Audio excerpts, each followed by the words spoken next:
মুখ্যমন্ত্রী সময় পেশ সাকসেসফুল, সারা ভারতবর্ষে বলছেন, কন্টিনিউয়াসলি সেটা করছি। যদি আমি থাকি আগরতলা, আমি সেটা থাকি, প্রচুর মানুষ আসে, বেশিরভাগই দেখি যে স্বাস্থ্য সম্পর্কে, ক্যান্সারের পেশেন্ট। আমরা জানি সবচেয়ে বেশি ক্যান্সার শরীরের মধ্যে প্রথম যদি হয় ওরাল ক্যান্সার, ব্রেস্ট ক্যান্সার আর সার্ভাইকাল ক্যান্সার। আরও অন্যান্য হয়, লাংস ক্যান্সার, বোন ক্যান্সার ইত্যাদি তো হয় সব জায়গায়। কিন্তু এই ধরনের পেশেন্ট প্রায়শ আছে, নিরুপায়, বিভিন্নভাবে আর্থিক সাহায্য চায়। আমি বারবার চেষ্টা করি ওনাদেরকে, মুখ্যমন্ত্রীর যে ফান্ড সেখান থেকে দেওয়ার চেষ্টা করি, বা সেখানে আধিকারিকরা থাকেন, বহু থাসপের মাধ্যমে আমরা দেওয়ার চেষ্টা করি, যারা ইয়াং অল্প বয়সের, যারা বিভিন্ন স্কিম আছে। স্কিম সম্পর্কে অনেকের ধারণা নেই, আমার নিজেরই ধারণা নেই। তো স্কিম সম্পর্কে আমাদের ধারণা নেই বলে প্রধানমন্ত্রীজি কি পাঠিয়েছেন আমাদেরকে, একটা ভ্যান পাঠিয়েছেন, 16টা ভ্যান ত্রিপুরাতে পাঠিয়েছেন। কি নাম দিয়েছেন? ভারত সংকল্প যাত্রা, ভারত বিকাশ সংকল্প যাত্রা। সারা গ্রামে ঘুরছে, ডিসিতে ঘুরছে, সমস্ত সাব ডিভিশনাল লেভেলে, সমস্ত মিউনিসিপ্যালিটি, নগর পঞ্চায়েত, ডিস্ট্রিক্টে, সব জায়গায় ঘুরছে। অর্থাৎ এই যে প্রধানমন্ত্রীজির যে এত স্কিম, যেখানে প্রথম উনি যে স্টার্ট করেছেন 2014-তে, উনি যখন প্রধানমন্ত্রীদের দায়িত্ব পান, কি শুরু করেছিলেন? জিরো ব্যালেন্সে প্রধানমন্ত্রী বলছেন সবাই অ্যাকাউন্টস খুলতে হবে, জনধন প্রকল্প।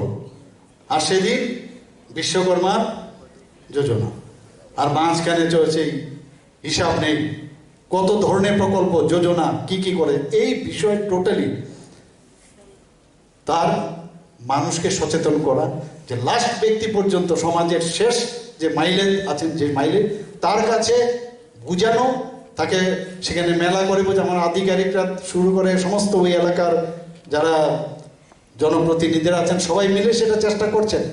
বলছেন যে সবাইকে আমার এই সুযোগটা আমার দিতে হবে। এতগুলো প্রকল্প, সেটা প্রধানমন্ত্রী আবাস যোজনায় হোক, আমাদের কৃষক সম্মান নিধি হোক, সব বিষয়ে আমি দেখি এক সময় গেলে অবাক লাগে। এসএসজি গ্রুপে, আমি শুধু এখানে এই কারণে বলছি, আমাদের সমস্যা কি, আমি ডাক্তার নিয়ে আছি বাবা, আর কিছু জানার উপায় নেই, এটা ভুল ধারণা। প্রধানমন্ত্রীজি বলছেন যে সব বিষয়ে আপনাদের জানতে হবে, এবং সেগুলো অন্যকেও you have to pass it on. আমরা জানি না, কারণ আপনাদেরও দায়িত্ব, আমাদের সবার দায়িত্ব যে সবাইকে সচেতন করা। আর এই সচেতনতার অভাবেই ত্রিপুরাতে কি হয়েছে, এখন আমরা যেটা বলছি নেশামুক্ত ত্রিপুরা। সচেতনতা নাই বলে সেই আজকে সারা ত্রিপুরাতে ভিকটিম তারা, সেই দিকেও আমরা চেষ্টা করছি। আমার কাছে যখন এই কথাটা যেটা বললাম, যে এখানে মানুষ আসে, আমি যখন আমাদের ফিনান্স মিনিস্টার মহোদয় প্রণজিৎ বাবুকে আমি বললাম, এইবার আমরা বাজেটে আমরা রাখলাম মুখ্যমন্ত্রী জন আরোগ্য যোজনা। যারা লেফট আউট যারা আছে 4.75 লোক, তারা যাতে বাদ না যায়। এখানে যারা আছেন, অনেকে যে ক্রাইটেরিয়া, সেই ক্রাইটেরিয়াতে প্রধানমন্ত্রীর জন আরোগ্য যোজনা, আয়ুষ্মান ভারতের কাভারেজে আপনারা আসবেন না, তখন সে 4.75 যারা আছে, যারা সরকারি কর্মচারী, তাদেরকে অপশন দেওয়া হবে 500 রুপিস করে যারা পায়, যারা মেডিকেল এর জন্য তাদেরকে দেওয়া হয়, সেটা যদি সারেন্ডার করে তারা ওই ইয়েতে আসবে। সেটারও প্রায় মানে অলরেডি সেটাও আমি এক্সপেক্টেড করেছি। আমাদের হেলথ সেক্রেটারি মহোদয়কে আমি বলেছি যে তাড়াতাড়ি করুন সেই কার্ড বিতরণের। সেই প্রধানমন্ত্রীর যে কার্ড যেভাবে হয়, সেই কার্ডও এর মধ্যেই বিত্ত বছরে শুরু হয়ে যাবে। তো সেই কাজটা আমরা করছি। 59 crore পার ইয়ারে অর্থ বছরে আমরা রেখেছি, এই বছর আমরা রেখেছি, সেই কাজটা চলছে। আমরা যেটা আমি বললাম নেশামুক্ত ত্রিপুরা, যারা ভিকটিম এখানে, সেই ভিকটিমদের, আমার মনে আছে বিলুনিয়াতে কিছুদিন আমি আগে গিয়েছিলাম, সেখানে একটা সেই নেশামুক্ত ত্রিপুরার একটা ফুটবল ম্যাচ হয়েছে। ম্যাচের মাঝখানে যে লেজার পিরিয়ড, হাফ টাইম, সেখানে একটা ছেলেকে বলার চেষ্টা, মানে বলেছে তুমি কিছু বলো। ও 5 বছর নেশা থেকে বেরিয়ে এসছে। সে বলছে I was a very good sportsman as well as very good student. কিন্তু আমি কিভাবে নেশাতে যুক্ত হলাম, সে তার কাহিনী বললো আমি সবখানে চাই যে আমি সেন্টার অফ অ্যাট্রাকশন। আমি যদি যাই কোথাও, যেন আমাকে সবাই দেখে। তো এটা করতে গেলে তো ওই যে যেটা বললাম, যেটা আমার ফার্মাসিউটিক্যালসে আমরা পড়তাম, ফিলিংস অফ ওয়েলবিং, অপোয়েটস জাতীয় যারা খায়, সেখান থেকে এটা আসার পর সেভাবে আমার মতো I am the king of the society, ওই করতে করতে করতে করতে শুরু হয়, শেষ পর্যন্ত এর মধ্যে ডুবে যায়। এবং এর থেকে বেরিয়ে এসছে সেই ছেলেটা, সেই কাহিনীটা বলেছে। কিন্তু যারা ভিকটিম তাদের জন্য ডি এডিকশন সেন্টারের ত্রিপুরাতে কম। আমরা 10টা জায়গায় আর 8টা ডিস্ট্রিক্টে আমরা সেই ডি এডিকশন সেন্টার আমরা খুলছি। 50 বহু জুনিয়র্সরা আছে ওখানে, এখন প্রফেসর, এইচওডি ইত্যাদি, প্রিন্সিপাল, ওদের সাথে আমি দেখা করি। কিন্তু এতটুকু আমি বলতে পারি যে আমাদের যে ডেন্টাল কলেজ বর্তমানে, তার যে চেহারা এবং তার যে ইনফ্রাস্ট্রাকচার, আমরা অনেক অনেক বেশি ফার ফার ফার বেটার, এতটুকু আমি বলতে পারি। হংকংয়ে আমি গিয়েছিলাম, হংকংয়ে একটাই ডেন্টাল কলেজ হংকংয়ে। সেখানে 4 দিনের এন্ডোর, যদি আমি ম্যাক্সিলোফেসিয়াল সার্জন, কিন্তু একটা সবসময় আমাদের যারা ডেন্টাল সার্জনরা আছেন সেটা বুঝবেন, কারণ basically we are all dental surgeon. তো সেখানে একটা ট্রেনিংয়ে গিয়েছিলাম। পুরো হংকংয়ে একটাই ডেন্টাল কলেজ, মাশরুমিং নাই, ওখানে এফডিএস আর সিএস দেওয়া হয়। এবং আমাদের যে স্ট্রাকচার এক্স্যাক্টলি এই স্ট্রাকচারের মতো, এক একটা ফ্লোরের ভিতরে এক একটা ডিপার্টমেন্ট। মানে আমি ওই কথাটা আমি বলছি, আমার ভিশনটা সেখান থেকে আমার ডেভেলপ করেছি। এই বিল্ডিং যখন আমরা করলাম, কিছু চেঞ্জ ফেঞ্জ করতে হয়েছে ওটাকে সামনে রেখে, এবং যেটা ভাবা তাই হলো। আপনারা শুনে খুশি হবেন, যেটা ডক্টর সমীর দত্ত চৌধুরী বলার চেষ্টা করেছেন, যারা যারা ফ্যাকাল্টি বাইরের থেকে এসছেন, যারা ইন্সপেকশন করতে এসছেন, এখানে ওনারা মাঝে মাঝে এসে আমার সাথে দেখা করেছেন। সবাই বলে গেছেন, আমরা ভাবতে পারি না যে ত্রিপুরাতে আগরতলার মতো জায়গার মধ্যে এই অল্প সময়ের মধ্যে এরকম একটা ডেন্টাল কলেজ হতে পারে। ইকুইপমেন্ট থেকে শুরু করে everything, they are very much happy. আমাকে বলে গেছেন ওনারা যে আমরা ভাবতে পারিনি। ইভেন ডেন্টাল কাউন্সিল অফ ইন্ডিয়াতে যখন আমাকে ফেলিসিটেশন দেওয়া হয়, because you know that I am also the member of the DCI, তারা ফেলিসিটেশন দিয়েছে। সারা ভারতবর্ষের সমস্ত মেম্বাররা সেখানে ছিল। সেখানে পর্যন্ত আমি ইচ্ছে করেই গেছি সেখানে, কারণ আমি সেখান থেকে পাশ করানো। কারণ ডেন্টাল কাউন্সিল অফ ইন্ডিয়ার থেকে যদি এটা অনুমোদন না নেওয়া যায়, তাহলে ত্বরান্বিত করা যাবে না, এই ডেন্টাল কলেজ হবে না কোনো অবস্থায়। একটা রিসেপশন দিল ওরা, মুখ্যমন্ত্রী, ডেন্টাল সার্জন, ভারতবর্ষের ইতিহাসে ওরা ভাবতেও পারে না। তো এর জন্য একটা আলাদা একটা অ্যাডভান্টেজ আমার ছিল।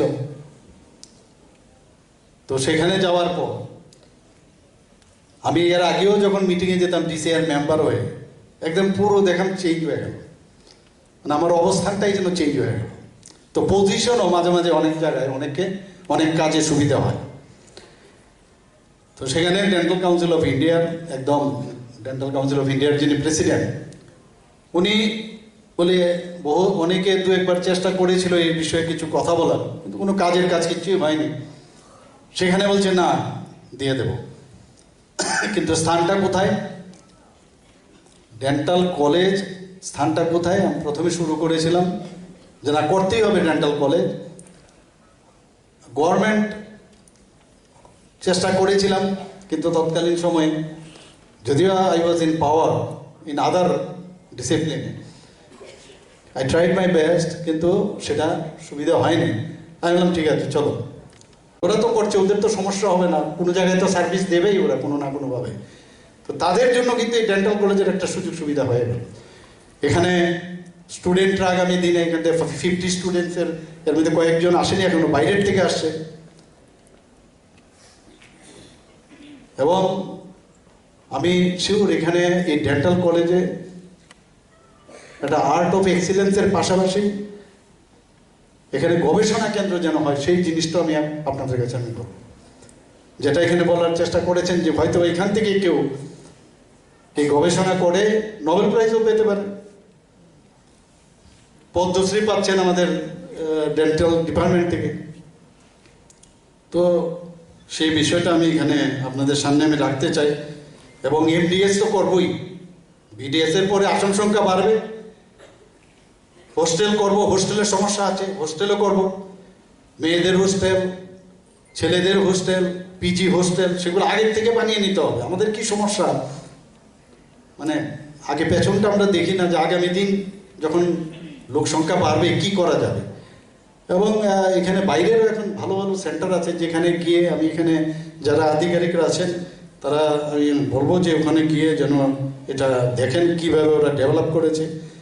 তো এই কলেজের সাথে সাথে কর্মসংস্থানের একটা বিরাট ব্যবস্থা আমরা করতে পেরেছি। আপনারা সবাই জানেন যে Tripura dental education administrative and faculty service condition rules 2023, সেটা আমরা রাজ্য মন্ত্রিসভায় ক্যাবিনেটে আমরা পাশ করেছি। আমাদের মনে আছে যখন সার্ভিস রুল করার জন্য কিভাবে আমার ধরতে হয়েছে, কিভাবে সার্ভিস রুল ছিল না ত্রিপুরা ডেন্টালে, ডেন্টিস্ট বলা হতো, ডেন্টিস্ট আমাদেরকে।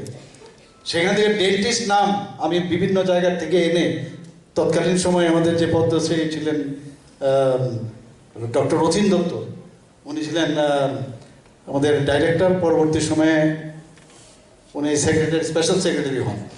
ওনার কাছে আমি গেলাম, আমরা দু একজন গেলাম, গিয়ে বললাম যে এই ডেন্টিস্ট কেন আমরা, তো সমস্ত উনিও খুব ইন্টারেস্টেড ছিলেন। তো সমস্ত বাইরের থেকে ডকুমেন্টস এনে, ডেন্টিস্ট থেকে dental surgeon, medical officer dental, এইসব করে সবসময় এই যে একটা সবসময় চেষ্টা করতে করতে একটা জায়গায় নেওয়া। আজকে আমরা এই যে ত্রিপুরা ডেন্টাল সার্ভিসটাকে, ডেন্টাল সার্ভিস আনলাম। তৎকালীন সময়ে চিফ সেক্রেটারি ছিলেন সাম গুপ্তাজি, ওনার কাছে গেলাম, ওনার সাথে কথা বলে আমরা সেই ডেন্টাল সার্ভিসটা করলাম। তারও আবার এখন এটাকে অ্যামেন্ডমেন্ট করে ডেপুটি ডাইরেক্টর ডেন্টালে, কখনো ভাবা যায় কোনো দিন। রাজেশবাবু আছেন, খুব খুশি তিনি। কিন্তু কিভাবে আমরা করেছি, আমরা জানি কিভাবে এটা করতে হয়েছে, এখন আরো করবো এগুলো, এতে অনেক সুবিধা হয়েছে। আর এনএইচএম এর যারা ডেন্টাল সার্জনরা আছেন, অনেকে প্রায়ই আসতো আমাদের কাছে যে আমাদের কিছু হচ্ছে না, কিছু না, এই অল্প বেতনে। তাদের কিছুদিন আগে তাদের বেতনও আমরা বৃদ্ধি করেছি। অনেক আমরা চিন্তা করছি এগুলো, কারণ এগুলো ন্যাশনাল হেলথ মিশনের প্রজেক্ট, এগুলো সেই প্রজেক্টের মধ্যে আমাদের করতে হয়েছে। এগুলো অনেক পার্সুয়েশনের পরে সেটা সম্ভব হয়েছে। আমাদের state hospital, district hospital, cancer hospital, sub divisional hospital, PSC, বিভিন্ন সাব সেন্টারে পর্যন্ত এখন ডেন্টাল সার্জন আমরা দিচ্ছি। আমাদের পিএসসিতে তো তৎকালীন সময় আমরা ঘুরতাম, যেটা এখানে ডক্টর সমীরবাবু বলেছেন, যে ডেন্টাল সার্জনদের সংখ্যা ছিল খুব কম, কোনো জায়গায় যাওয়া হতো না। এখন আমি প্রায়শই যখন ইনোগ্রেশনে যাই, তো প্রথমে আমি দেখি ডেন্টাল মানে ডিপার্টমেন্ট বা ডেন্টালের যে ক্লিনিকটা আছে, তো সেখানে এত ভালো লাগে। আগে তো ডেন্টাল কলেজ তো দূর, যেখানে পোস্টিং দেওয়া হতো সেখানে দেখতাম টেবিলটার মধ্যে একটা সিস্টারে একটা কাপড় কোনো রকম কেটে উপরে দিয়ে দিত টেবিল, আর হাতলটা যে চেয়ারটা ছিল একটা হাতল ভাঙা। আমি ভাবতাম একটা বেস্ট হসপিটালে তখন ভাবতাম।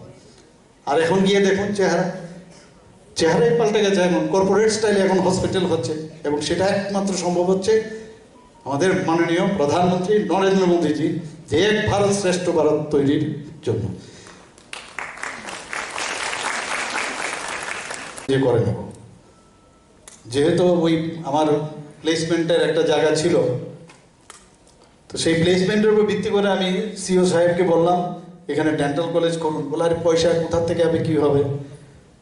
তো যাদের প্রাইভেট, ত্রিপুরা মেডিকেল কলেজকে এখনো প্রাইভেট ধরা হয়, যদিও এটা আমাদের যে গভর্নমেন্টের তরফ থেকে এবং হাইকোর্টের নির্দেশে এখানে একটা আমাদের একটা বডি, সরকারি বডি এখানে করা হয়েছে, তার পরিচালনার সেটা এখানে চলে। ওনাদেরকে আমি বললাম, বলে আরে 9 লক্ষ টাকা দিতে হবে, পাঠাতে হবে। আমি বললাম ঠিক আছে আপনি পাঠান। বলো হবে, না হলে আমি দিয়ে দেবো, মানে এইরকম একটা পার্সেল আমি করলাম। তো পাঠালাম সেই টাকা। তো ভাবলাম ওখানে হবে, প্লেসও দেখলাম, একটা কমিটিও আমরা ঠিক করে দিলাম। সমীরবাবু সেই কমিটিতে ছিল আমাদের, যেহেতু এখান থেকে ত্রিপুরা ইউনিভার্সিটি থেকে এসে সেটা করতে হবে, পরিদর্শন করতে হবে। তো এটা কলেজ করা কত বাধা বিপত্তি যে এসছে এখানে বলে শেষ করা যাবে না। ওনারা ইন্সপেকশনও করলেন, দেখা গেল ইন্সপেকশনের রিপোর্ট দিতে নানা রকম, সেখানে আমি পার্সু করলাম যে এটা আর কি করে হবে, আপনি দিন তো। বললেন আপনার বিল্ডিংয়ে নেই তো কী করে ডেন্টাল কলেজের সে পারমিশন দেব। তো এই চেষ্টা কন্টিনিউয়াস ছিল, তার উপর ভিত্তি করে ওই ডিসিআই আমি গেলাম। তো আমার সাথে একটা আলাদা রিলেশন ছিল আগের থেকেই। তো দেখতে দেখতে আমারও পরিবর্তন হলো, পজিশনেরও পরিবর্তন হলো। হওয়ার পরে আমি বললাম যে ঠিক আছে, ও দেখলাম অনেক, ওরা কিন্তু অ্যাডভার্টাইজমেন্টও করেছে। আমি বললাম একটা কাজ করুন, আপনারা তো সোসাইটির থেকে একটা অ্যাডভার্টাইজমেন্ট দিন। ওরা অ্যাডভার্টাইজমেন্টও দিয়েছিল ওখানে একটা ডেন্টাল কলেজ খোলার। আমি বললাম আপনাদের খুলতে হবে না, যদি ওরা আসে তাহলে একটা পার্টনারশিপে আপনারাও করে নিতে পারেন। অ্যাডভার্টাইজমেন্টে প্রায় 4-5টা বাইরের থেকে যারা ফিনান্সার এবং ডেন্টাল কলেজ আছে তারা এসে পার্টিসিপেটও করেছে, ওরা জায়গাও দেখে গেছে। দেখে যাওয়ার পরে 1-2 তো একদম পুরো তারা ইন্টারেস্টও দেখিয়েছে যেটা আমরা করবো ওইখানে। তা আমি বললাম যে আপনারা একটা কাজ করুন, ওদের সাথে একটা মৌ করে নিন, তাহলে গভর্নমেন্টের উপর বার্ডেন আসবে না, আপনারা এই প্রাইভেটের দিয়ে চলবে, আর আপনাদের এখানে সিট যদি লাগে আপনারা সিট নেবেন, কিন্তু একটা ডেন্টাল কলেজ হয়ে যাবে। আমার এই বলার চেষ্টা হচ্ছে যে একটা জিনিস চেষ্টা কাকের চেষ্টা। আপনারা তো ওই যে জলের কাহিনীটা তো জানেন, কিভাবে পাথর ফেলে শেষ পর্যন্ত জল খেলো। সেই চেষ্টা করলে সেটা সম্ভব হয়, এবং এটাও প্রায় ফলপ্রসূ হওয়ার অবস্থা ছিল। কিন্তু ওই যেটা বললাম, অবস্থান চেঞ্জ হলো। একটা গভর্নমেন্ট ডেন্টাল কলেজ ত্রিপুরাতে কোনোদিন আমরা ভাবতে পারিনি, কোনোদিন গভর্নমেন্ট ডেন্টাল কলেজ হবে অন্তত আমি নিজেই ভাবতে পারি। সিএস সাহেবকে বললাম, বললেন হয়ে যায় না। এই যে পার্সুয়েশন চললো বারবার, আমি আমাদের সেন্ট্রাল যিনি স্বাস্থ্যমন্ত্রী আছেন মনসুখজি, ওনার সাথে আমি কমসে কম 10 বার দেখা করেছি। দেখা করার বলে যে আপ जो बोलोगे वही हो जाएगा। আমি বললাম করে দিই। তো একবার ডিসিআই পাঠায় গভর্নমেন্ট অফ ইন্ডিয়ার কাছে, গভর্নমেন্ট অফ মিনিস্টার সাহেবের কাছে যেতে হয়। বললাম আমি আভি করতাম। তো এইভাবে করে করে শেষ পর্যন্ত হলো। আবার ডিসিআই, আবার প্রবলেম, ডিসিআই থেকে আবার সেটা চেষ্টা করলাম। ডিসিআই ইন্সপেকশন হবে। তো আপনারা তো সবাই বুঝেন ডিসিআই ইন্সপেকশন মানে যদি এটা কোনো জায়গায় একটা উল্টাপাল্টা রিপোর্ট দেয় তাহলে কিন্তু এটা হবে না। তো সেইভাবে ব্যবস্থা করে ইনগুরেশনের সব ফাইনাল কি হলো শেষ পর্যন্ত। আমাদের এখানে নিন্দুক কিন্তু সব বসে থাকে, নিন্দুকরা, আরে ডেন্টাল কলেজ এখানে খুলে ফেলবেন, তাড়াতাড়ি কিছু না কিছু করার প্রয়োজন, কারণ অভ্যেস, নেগেটিভ মানসিকতার অভ্যেস ওদের। আমার মনে আছে আমি তখন গুয়াহাটি ল্যান্ড করে আমি যাব মিজোরাম, মেঘালয়। ওখানে মাননীয় প্রধানমন্ত্রীজি সেখানে ভাষণ দেবেন। একই সাথে ওনার সাথে এই ভাষণ শেষ হওয়ার পর একসাথে আমরা ফ্লাইটে চলে আসবো, ওনার ফ্লাইটে। তো রাস্তায় যেতে যেতে একটা ফোন আসলো পিএমও অফিস থেকে। কি ব্যাপার? বলছে যে একজন বিধায়ক, খুব লার্নেড বিধায়ক, নিজেকে ফিল করেন যে আমি খুব সব জানতাম একদম, উনি একটা চিঠি লিখেছেন যে প্রধানমন্ত্রী যদি, আপনারা ভাবুন next day dental college open হবে, প্রধানমন্ত্রী যদি ডেন্টাল কলেজ খুলেন, কি করে উনি খুলবেন? কারণ ফ্যাকাল্টি মেডিকেল কলেজের, গভর্নমেন্ট মেডিকেল কলেজের ফ্যাকাল্টি দেখাচ্ছে কি নলেজেবল লোক, আপনার চিন্তা করুন। মেডিকেল কলেজে ফার্স্ট ইয়ারে ডেন্টালের সাবজেক্ট থাকে একটা, তদ্রূপ সেকেন্ড ইয়ারে থাকে আরেকটা, এইভাবে করতে করতে থার্ড ইয়ারে থাকে 2-3টে এরকম, surgery, medicine, pathology, biochemistry, anatomy, সব থাকে। বলছে কি করে দেখাচ্ছে কেন? তো যেহেতু একটা কনফিউশনের প্রশ্ন উঠিয়ে দিয়েছে, আমি রাস্তায় যেতে যেতে, that day it was Sunday, dental council of ইন্ডিয়ার বন্ধ সেদিন, আমার নিজের ব্যক্তিগত পার্সুয়েশনে আমি সেই ডেন্টাল কাউন্সিল খোলালাম, সেখানকার চিঠিপত্র, কারণ এখানে মুখে বললে হবে না, মাননীয় প্রধানমন্ত্রী যে এসে ইনোগ্রেশন করবে, এটার মধ্যে যদি এক ফুটাও যদি মানে কোনো সমস্যা থাকে, সেটা তো আমাদের উপর আসবে। এটা কি করে হয়? আমি তো জানি সেই কাগজ বের করে যে কোনো ডেন্টাল কলেজের সাথে মেডিকেল কলেজ এইভাবে আছে। কোনো সার্জারি ডিপার্টমেন্টে যাবে, ডেন্টাল কলেজে জেনারেল সার্জন এসে ওর যদি অ্যাপয়েন্টমেন্ট আমরা দিই, সারাদিন তো বসে থাকবে, এখানে কি সার্জারি হবে, গল ব্লাডারের অপারেশন হবে, না অন্য কোনো অপারেশন হবে? কিচ্ছুই হবে না। তো কি আমি কি করে অ্যাপয়েন্টমেন্ট দেবো? হয় না এটা। প্যাথোলজি, সে কি ডেন্টালের ওরাল প্যাথোলজির কদিন হয়, কটা হবে? তো জেনারেল প্যাথোলজি জানতে হবে তার। তো জেনারেল প্যাথোলজিতে মানে তার সকাল থেকে রাত্রে পর্যন্ত তার ওয়ার্ক। তো এর জন্য এটাই সিস্টেম, এইভাবেই হয়। যারা অন্যান্য যেসব ফ্যাকাল্টি আছে মেডিকেল কলেজের, তারাই ডেন্টালকে পড়ায়। এই কাগজপত্র নিয়ে আমি যখন পাঠালাম, এগুলো তো অটোমেটিক্যালি ওনার কাছে এগুলো চলে যায়। আপনারা ভাবুন কিভাবে চেষ্টা করেছে ডেন্টাল কলেজটা যাতে না হয়। আবার এখনো এই নিন্দুকেরাই এবং তার যে ওই ট্রাইবুটারিজ বলে না, টেন্টিকল, এগুলো কিন্তু নানাভাবে অপচেষ্টা অপপ্রচার করে করে ডেন্টাল কলেজ যাতে না হয়, এবং কে কার মানে ভেস ধরে কে কাজটা করছে সেটা কিন্তু নিজের লোকও বুঝতে পারবেন না আপনারা, যাতে এই কলেজটা কোনো অবস্থায় না হয়। ঠিক আছে, অনেক ফ্যাকাল্টি হয়তো বা অনেক আশা করেছে, বা অনেকে যারা ডেন্টাল সার্জনরা চিন্তা করেছে যে ডেন্টাল কলেজ হলে আমি এমুক হবো, আমি এটা পাবো। জাস্ট নিয়ম আছে, নিয়ম আসতে পারে, নাও আসতে পারে, সব নিয়ম। কোনো জায়গায় ট্রান্সপারেন্সির অভাব নেই, ট্রান্সপারেন্সির মাধ্যমেই হয়েছে। কিন্তু আস্তে আস্তে করে নিজেদের সেটা অ্যাডপ্ট করতে হবে যে ডেন্টাল কলেজ হয়েছে ফিউচারে। আজকে আমরা প্রিন্সিপাল বাইরের থেকে আসছে, আগামী দিন আমাদের ত্রিপুরা মেডিকেল কলেজে যেরকম ছিল আগে, বাইরের থেকে প্রিন্সিপাল আসতো, ফ্যাকাল্টি আসতো মণিপুর থেকে, ওয়েস্ট বেঙ্গল থেকে ফ্যাকাল্টি আসতো, মেডিকেল কলেজে এখনো আছে আমাদের ফ্যাকাল্টি বাইরের থেকে। এইভাবেই আস্তে আস্তে করে ডেভেলপমেন্ট করতে হয়। কিন্তু ডেন্টিস্টের মধ্যে একটা সমস্যা হচ্ছে, তারা মানে অনেকে they took it very easy that our chief minister is from there ফাইলাম। তো যা খুশি তাই বলতে পারবো, যা খুশি বলা যাবে, কোনো সমস্যা নেই। কারণ কিছুদিন আগে উনিও তো আমাদের সাথে বসেছিলেন, বসতো আমাদের সাথে নানা রকম কথোপকথন করতে।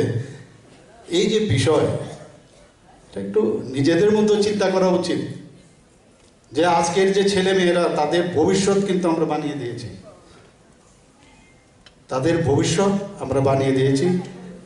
এই একটা সিটের, তখন ডেন্টালের একটা সিট ছিল, আমরা নমিনেশন পেপার নিয়ে 12টার মতো মেডিকেল ছিল, MBBS, একটা ডেন্টাল সিনিয়রে মার্কস বেসিসে তখন আমরা চান্স পেয়েছি। একটা সিট নিয়ে যেতাম, সেই জায়গায় আজকে এতগুলো সিট, এর আগেও অনেক জায়গায় হয়েছে এগুলো।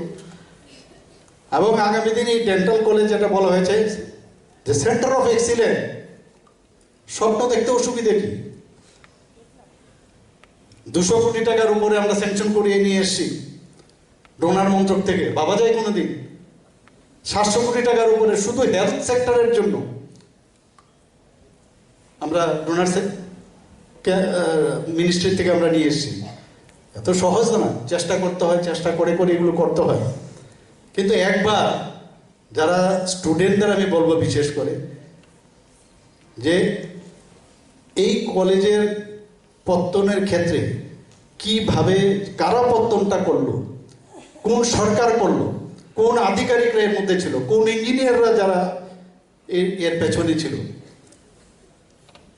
ইলেকট্রিক ডিপার্টমেন্ট থেকে আরম্ভ করে সমস্ত সবার অবদানের কারণে কিন্তু সেটা সম্ভব হয়েছে। 5 জনের একটা কমিটি আমি করে দিয়েছিলাম যে তোমরা দেখবে এগুলো, কারণ কলেজ সম্পর্কে অনেকের আইডিয়া নেই। আমি কলেজ থেকে পাশ করার পরেও কলেজ চালানোর একরকম, ফ্যাকাল্টি হলেও ফ্যাকাল্টি যতক্ষণ ধরে না হবে তত সম্ভব হয় না এটা ফ্যাকাল্টি করতে। আমার মনে আছে যে কিছুদিন আগে যখন লাস্ট ইন্সপেকশন আসবে, সিএস সাহেব খুব বলছেন, আরে আপ কেউ যাই ও যাইয়েগা হুয়া। আমরা না, আমার লাস্ট দেখতে হবে। ফ্যাকাল্টি আসছে শুনলাম, সমস্ত কাগজপত্র, প্রিন্সিপাল ম্যাডামকে আমি বললাম কাগজপত্র দেখি, সেক্রেটারি মহোদয়ও ছিলেন সেখানে। কারণ কোনো জায়গায় যাতে সমস্যা না হয়। তো এটার প্রতি যতক্ষণ ধরে সেই সিনসিয়ারিটি না থাকবে কোনোদিন সেটা সম্ভব হবে না। আমরা ডক্টর আর আহমেদের কথা আমরা সবাই জানি, মানে আমি যা শুনেছি ভারতবর্ষের প্রথম ডেন্টাল কলেজ শুধু হয় আর আহমেদ ডেন্টাল কলেজ।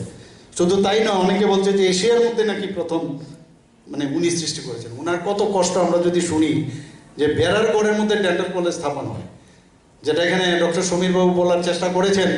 যখন প্রথম আমরা ওই স্বাস্থ্যমন্ত্রীর কাছে আমি গেলাম, ওখানে তো প্রায় আমার সাথে প্রায় মানে সাংঘাতিকভাবে মানে কথা কাটাকাটি হয়ে গেল। বলছে যে আরে ডেন্টাল আবার কি হবে, এই কেউ। আমি বললাম আপনাদের মতো লোক থাকলে ডেন্টাল কলেজ হবে না তো। এই নিয়ে প্রায় কথা কাটাকাটি সেই জায়গা থেকে শুরু হয়েছে। আজকে চেষ্টা করলাম টিএমসির মধ্যে, ঠিক আছে, আবার এখন হয়ে গেল। এবং আপনাদের অবগতির জন্য জানাচ্ছি, আমি যদ্দূর না শুনছি, আমাদের সেক্রেটারি, চিফ সেক্রেটারি মহোদয় আরো বেশি শুনে বলছে এইরকম একটা জায়গা আমাদের করতে হবে যেখানে ফুল ফ্লেজেড একটা কম্পাউন্ডের মধ্যে একটা পুরো এরিয়া নিয়ে সেখানে ডেন্টাল কলেজ হবে। একসাথে ডেন্টাল কলেজের সব উইংস থাকবে, হোস্টেল থাকবে, মেয়েদের হোস্টেল থাকবে। সেটা আমরা চিন্তা ভাবনা করছি এখন। উনি আমাকে একটা জায়গা বলেছেন, আমি না ওই জায়গাটা একটু সমস্যা হতে পারে, কিন্তু আমরা করব, দ্যাট উইল ডু। এবং এই যে সেন্টার অফ এক্সিলেন্স, একটা ডেন্টাল কলেজকে সামনে রেখে, আমাদের দুটো মেডিকেল কলেজকে সামনে রেখে, আমাদের রিপসাদ আছে, আমাদের এখন নার্সিং কলেজ হয়ে গেছে, এখানে বিভিন্ন এএনএম, জিএনএম সমস্ত বিভিন্ন কলেজ ত্রিপুরাতে হয়ে যাচ্ছে। হোমিওপ্যাথিক কলেজের কথা চিন্তা করছি, আয়ুর্বেদিকের কথা চিন্তা করছি। এটা মানে এডুকেশন হাব যেটা তৈরি করার, সেই দিশায় আমরা কাজ করছি। কেন হবে না? স্বপ্ন দেখাটা খুব দরকার। স্বপ্ন না দেখলে হবে না, ভিতরে একটা জেদ থাকতে হবে যে করবো এটা। সমস্যা আসবে, আমি জানি সমস্যা শেষ করা যাবে না। একটা ডেন্টাল কলেজ হলো, আপনারা ভাবুন সেখানে কতজন ডাক্তার, কত মানে কর্মী সংখ্যা সেখানে আমাদের বেড়ে গেল। এখানে যাদের ডেন্টিস্ট্রি পাস করার পর অনেকে চাকরি হয় না। তো আমার তো একটা দিশা আমার সবসময় আছে, যারা অলরেডি গভর্নমেন্টে চাকরি করছে তাদের বাইরেও অনেক লোক আছে যারা চাকরিটা পাচ্ছে না। তো why not I will give them or access those people who do not have any মানে এমপ্লয়মেন্ট। প্রায় 160 করোড় এবারে বাজেটে আমরা রেখেছি। আমরা এই কারণে বলছি যে শুধু ডেন্টাল, আমরা সব বিষয়, স্বাস্থ্য বিষয়, তারপর অন্যগুলো আমি বললামই না, শুধু আজকে হেলথের সংশ্লিষ্ট সব বিষয়গুলো আপনাদের সামনে আমি রাখছি। আমরা প্রতিটা সাব সেন্টারে এবার 100 সাব সেন্টার করবো আমরা। এর জন্য এবার বাজেটে 130 করোড়, 100টি হেলথ সেন্টার আমরা খুলবো, 30 করোড় আমরা রেখেছি। প্রতিটা সাব সেন্টারে আমরা 30 লাখ করে আমরা খরচা করব। আমরা, আপনারা জানেন যে কোনো, আমরা এখানে এত চাপ যে এখানে ডক্টর সঞ্জীব দেববর্মা মহোদয় এখানে আছেন, উনি জানেন, চিফ মেডিকেল সুপারিনটেন্ডেন্ট, কি চাপ ডেন্টাল কলেজ, মেডিকেল কলেজে। তো আমরা ঠিক করেছি যে যতগুলো ডিস্ট্রিক্ট হসপিটাল আছে সেইগুলোকে আমরা স্ট্রেংথেনিং করতে হবে। তো অলরেডি আমি নিজেই ইনোগ্রেট করেছি, সাউথে শান্তির বাজারে ট্রমা সেন্টার আমরা খুলেছি। ট্রমা সেন্টার মানে খুব ইম্পর্টেন্ট। মানুষ যখন এই ধরনের প্রবলেম, রোড ট্রাফিক অ্যাক্সিডেন্ট হোক, রাস্তার উপর থেকে পড়ে অ্যাট্রোসিটিস হোক, তখন কিন্তু মানুষ বুঝতে পারে না, বাইরের থেকে আস্তে আস্তে, আগরতলা আস্তে আস্তে রাস্তার মধ্যে মারা যায়। সেই ট্রমা সেন্টার আমরা সাউথে খুলেছি, গোমতী ডিস্ট্রিক্টে খুলেছি, ধলাই ডিস্ট্রিক্টের আমবাসায় খুলেছি, আর আগরতলা তো আছে। এর মধ্যে ধর্মনগর আমরা খুলছি,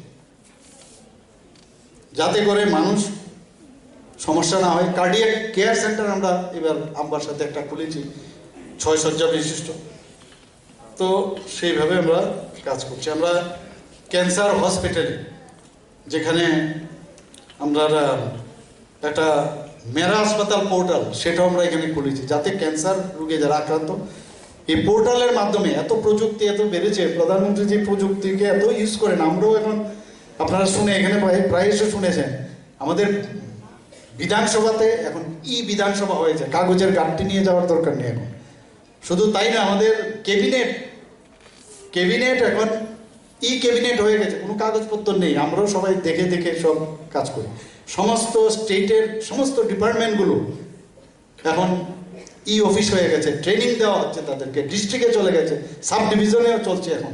প্রায় পুরো ত্রিপুরাকে ডিজিটাল যে ত্রিপুরা বানানোর চেষ্টা, সেই দিশায় আমরা করছি। এবং আমি আশা করি এখানে ডেন্টাল ডিপার্টমেন্টের ডেন্টাল একদম প্রতিটা যারা মানে প্রিন্সিপাল মহোদয়ের কাছে আমি বলবো যে এইসব কাগজ টাগজ কম না লেগে এখন শুধু একদম ছোট এখন ট্যাবে নিয়ে আসে, এখন ট্যাবের মাধ্যমে সব করা যায়, সব নেওয়া যায়। তো সেই চেষ্টাটা আমরা নিশ্চয়ই আমরা যেটা করছি আপনারা করবেন। এবং আপনারা নিশ্চয়ই জানেন যে রিজিওনাল ইনস্টিটিউট অফ যেটা রিপস, আমরা রিপসার যেটা আছে, regional institute of pharmaceutical science and technology, সেখানে ডি ফার্মা, বি ফার্মা এবং এম ফার্মা সেটাও এখানে পড়াশোনার ব্যবস্থা করা হয়েছে। আয়ুর্বেদিক ডি ফার্মা এবং হোমিও যে ডি ফার্মা সেটারও পঠন পাঠন আমার যেটা খবর আছে সেখানে সেই ব্যবস্থা এখন হয়েছে। এখানে যেটা আমি একটু আগে বললাম, গভর্নমেন্ট নার্সিং ইনস্টিটিউটকে আমরা এই বছরই একসাথে ডেন্টাল কলেজের সাথেই আমরা সেটার ওদেরও কিছুদিন আগে ফার্স্ট ব্যাচে ফাউন্ডেশন ডে সেখানে হয়ে গেল, সেটাকে আমরা আগরতলা গভর্নমেন্ট নার্সিং কলেজ করেছি। এখন উদয়পুর এএনএম ট্রেনিং ইনস্টিটিউটকে জিএনএম ট্রেনিং ইনস্টিটিউট আমরা করা হয়েছে। এবং আপনারা এই বাজেটের মধ্যে একটা ইনফেকশাস ডিজিজের খুব প্রয়োজন একটা সেপারেট একটা হসপিটাল করা, আগে ছোটোখাটো একটা ক্লিনিক রাখতো সব হসপিটালে, এর জন্য এবারে national centre for disease control, এর জন্য আমরা প্রায় একটা বিরাট বাজেট আমরা এখানে প্রায় 10 কোটি টাকার মতো বাজেট আমরা রেখেছি। তো এখানে বললে শেষ হবে না, অনেক কিছুই বলার। আজকে এখানে যখন বসেছিলাম ভাবছিলাম যে আমাদের এই ডেন্টাল কলেজের ছাত্রছাত্রীরা এখানে পারফরমেন্স দিচ্ছেন। আমরা যখন ডেন্টাল কলেজে পড়েছি বা মেডিকেল কলেজে ছিলাম, সেখানে ওই কলেজের স্টুডেন্টরা পারফরমেন্স করত, সেই স্বপ্ন আজকে এখানে যখন দেখছিলাম, একটা ফিলিং অফ ওয়েলবিং যেটাকে বলে, সেই বিষয়টা আমার মধ্যে এসছে। আমি জানি না অন্যদের মধ্যে এসছে কিনা, আমাদের নিশ্চয়ই আমাদের যারা পুরনো যারা ডেন্টাল সার্জনরা আছেন তাদেরও আজকের দিনটা মনে রাখার মতো।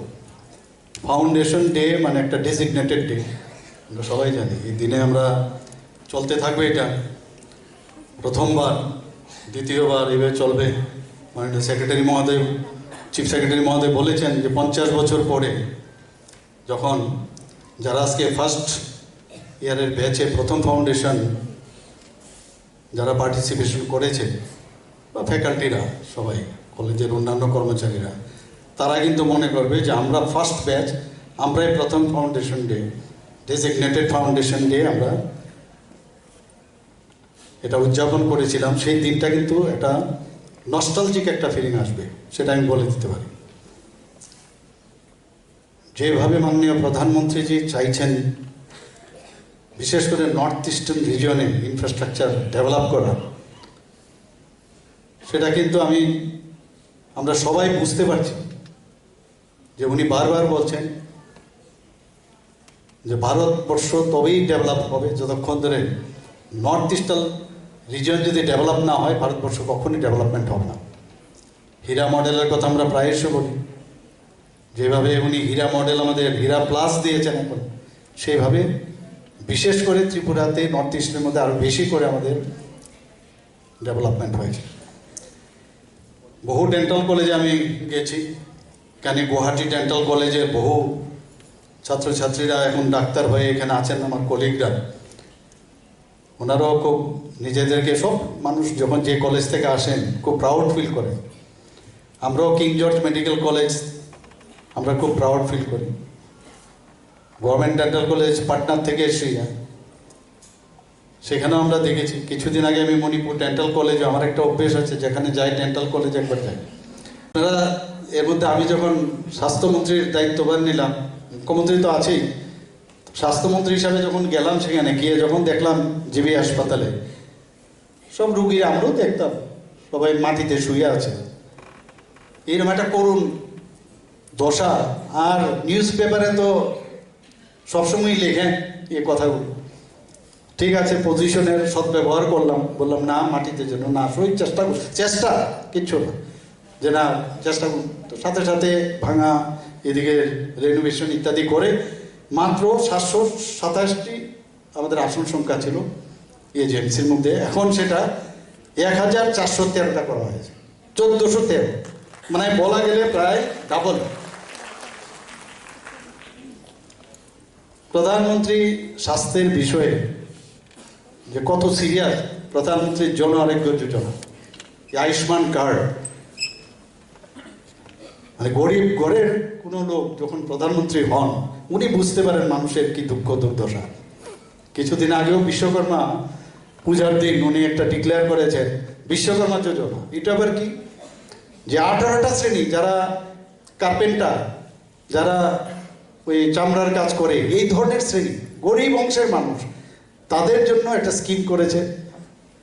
ওনাদেরকে ট্রেনিং, স্পেশাল ট্রেনিং দেওয়া হবে, সেই স্পেশাল ট্রেনিংয়ে 500 রুপিস করে তাদেরকে দেওয়া হবে, যাতে করে ওই দিনকে এরা ট্রেনিং আসবে, হয়তো বা সে অন্য জায়গায় কাজ করে, রাজমিস্ত্রির সে কাজ করে, তো তার যাতে 500 রুপিস করে যখন তার ট্রেনিং দেওয়া হবে সেই ব্যবস্থা উনি করেছেন। শুধু তাই নয়, প্রথমে 1 লাখ টাকা দেবে, এরপর 2 লাখ টাকা দেবে, যাতে করে একটা হিউম্যান রিসোর্স তৈরি হয় এবং তাকে এই যে স্কিল ডেভেলপমেন্ট করানো। আমরা অনেকে কাজ করি আমরা, কিন্তু কাজের হয়তো বা গতানুগতিকভাবে করে তার বাবা বা অন্য কাছ থেকে শিখেছে, কিন্তু তাকে প্রপারলি যে ট্রেন করা, সেটা করার ফলে হিউম্যান রিসোর্স হবে যে আর কি বাইরেও যেতে পারে। আমার মনে আছে একবার রিস্টোরেশন আমি করছিলাম এটা, তো একজন ডাক্তারবাবু বলছিলেন যে এরকম যে আপনি মানে কলেজে, তো সবসময় বলছেন যে স্যার আপনি আমরা দেখাতে হয় যে স্যার একটু আপনি দেখুন আমার কাজটা, কার্ভিং করলাম এত সুন্দর থেকে, ফিশার বানিয়ে একদম পুরো যা আছে, যাতে নিজেকে ভাবতাম একদম বেস্ট হবে, স্যার এসে খুব খুশি হবে। এসে বলছে এ क्या বানায়, কার্পেন্ট্রি কেউ কে ডক্টরি কেউ। তো এই যে বিষয়, আমরা কিন্তু বেশিরভাগই এই যে আমি এই বিষয়টা বললাম, এই গরিব ঘরের যারা মানুষ, আমি ডাক্তারদের সাথে তুলনা করলাম যে স্কিল্ড পার্সন যত বেশি স্কিল্ড হবে, আর এখন তো আর্মামেন্টারিয়ামের যুগ, ডাক্তারি কিন্তু কমে গেছে এখন, যেখানে বলে যে ফুটো করে কাজ হবে নাকি পুরো কাটতে হবে, বলে ফুটো করে। তো এখন কিন্তু ডাক্তারি কমে গেছে, যে সার্জারি শিখে এসছে এখন কিন্তু ওই আর্মামেন্টারিয়ান যে বায়োমেডিক্যালের ইকুইপমেন্ট যার কাছে যত বেশি, ওই ডাক্তারবাবু সবচেয়ে ভালো এবং ওই হসপিটালও ভালো, ওই ক্লিনিকও ভালো। তো এই অবস্থা হয়ে গেছে এখন। যেসব নাম এখন শুনি আমিও ভুলে গেছি, যেসব অদ্ভুত এভরিডে কিছু না কিছু বেরোচ্ছে, সব কিছু দেখা যায়, বোঝা যায়, আগের থেকে ডায়াগনোসিস হয়ে যায়। তো সেই সমান তাহলে আমাদের ডেন্টাল কলেজ এখন চলছে, মেডিকেল কলেজে চলছে। আপনারা জানেন সবাই যে বুধবার দিন আমার এখানে আমরা মানুষ আমার কাছে development of Agartala Government Dental College. It is of immense pride for us to be a part of this institute. Hospital and all faculties of To Tripura Info and press the bell icon so that you never miss any latest updates and news on Tripura.